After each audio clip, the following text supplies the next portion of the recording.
Ямочный ремонт Молитовского моста завершен. Дорожные службы начали приводить в порядок речную переправу 1,5 недели назад. Работы закончили на несколько дней раньше обещанного срока. Еще в пятницу, чтобы преодолеть вот это небольшое расстояние от проспекта Ленина до Молитовского моста, из-за страшных ям на нем водителям требовалось около 40 минут. А уже сегодня этот путь можно преодолеть меньше, чем за минуту.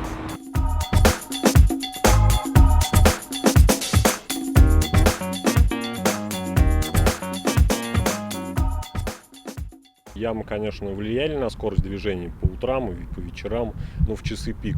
Должно стать побыстрее. Я по Молитовскому мосту езжу каждый день на работу, и пробки были, конечно, ужасные, когда были ямы. Вот сейчас положили вот эти вот заплатки, движение там раза в 3, наверное, быстрее стало. Поэтому, да, в принципе, мы начали двигаться намного быстрее. Стало немножко получше, конечно, полегче ехать. Все равно попроще ехать стало, хотя бы сейчас в прямом направлении едем. Не виляем. Молитовский мост не узнать, нет ни одной ямы, арматура нигде не торчит, асфальт ровный. Ремонт шел все выходные, несмотря на погодные условия. Даже во время дождя работа не прекращалась.